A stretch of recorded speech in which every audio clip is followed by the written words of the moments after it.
Ba-da-ba-ba-da-ba. Hey! I look freaking made up, honestly. The camera adds 10 pounds of makeup.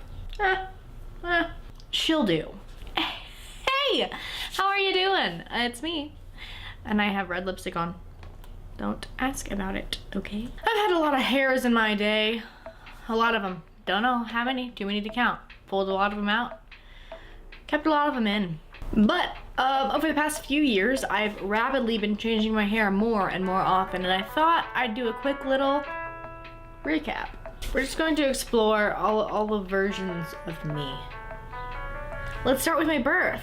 Well, around my birth, okay? I was a young tyke, and I was blonde.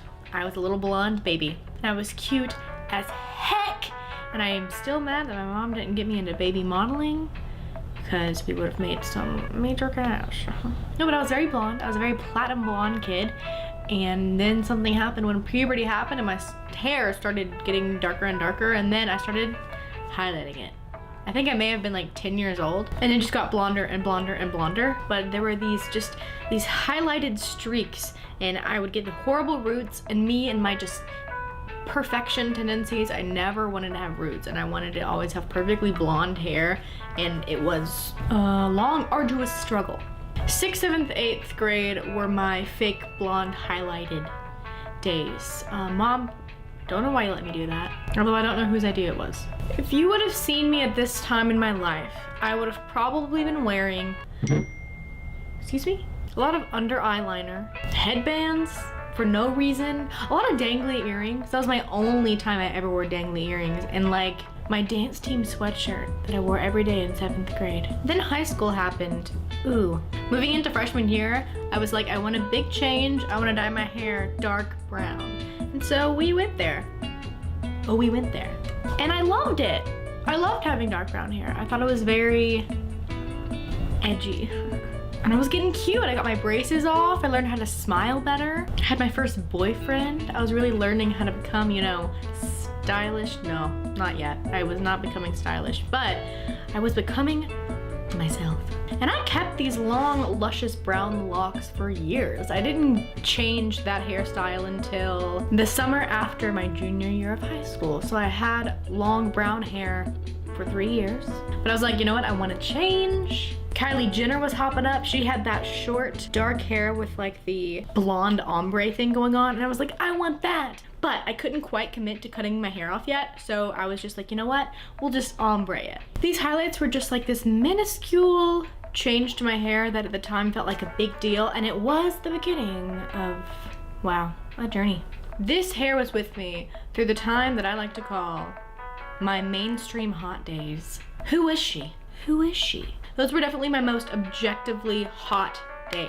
Who is she? I don't know her. And that hair followed me throughout my senior year of high school, which was, you know what, that's great. But at the end of senior year, I was going through a breakup and I decided to cut all my hair off. But it's something that I've been wanting to do for literally like a year. So I just did it. And I cut it like shoulder length.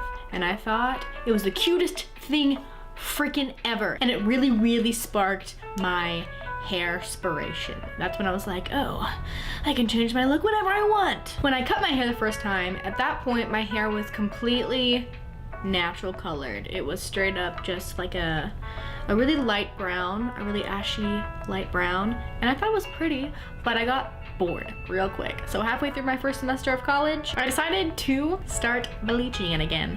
You know what I actually wanted was the ombre thing that I had wanted like 2 years ago, but the hairstylist ended up giving me like this balayage thing, so the blonde went up a lot higher than I wanted, but it just took me on a journey of going blonder and blonder until I ended up kind of silver, but I was loving it. I was loving the journey. So that blonde hair kept progressing and morphing into my sophomore year of college. And then at the beginning of my sophomore year, I was like, bangs, that's where it's at. When I first cut my bangs, they were like brown, because like my roots up here were brown and it was mostly blonde down here. So I had some brown bangs and some blonde hair. And I realize now that when my bangs were first cut, they were way too short. I looked like a little toe, but I thought they were cute at the time. I was kind of wishy-washy about the bangs. Sometimes I'd have them down, sometimes I'd push them up, and then my hair just progressively got silverer. Until I was like, you know what? Yeah, I want purple hair. So I did that. Sure did that, and I loved it. It did not stay that purple for that long. It was a bright purple for like a few weeks, and then it just progressively got more and more lavender and weirder. So it was like kind of a medium length and purple, and then lavendery gray, weird thing. And my bangs were kind of silver. And then I was like, you know what, cutting it off. Cut off into a bob. And then I was like, no, going dark. And so we went dark, cappuccino, nearly black, bob. And I loved it. I loved it. I absolutely love short, dark bobs on me. There's something about them and my complexion. I just loved it. And then one day I had a wild streak, and I sat down in that salon chair meaning to just, you know, trim up my bob a little bit, and I ended up cutting off most of my hair. And here we are today. I like the dark color of it, but the fact that it's short and there's so little of it makes me want to just dye it platinum. Just bleach it all. But I'm gonna subdue myself. I'm gonna let my sense of self kind of settle. And then we'll see what happens next. Thanks for following me on this journey. I really appreciate that you care enough to watch this video. We'll see what happens next. I could do anything.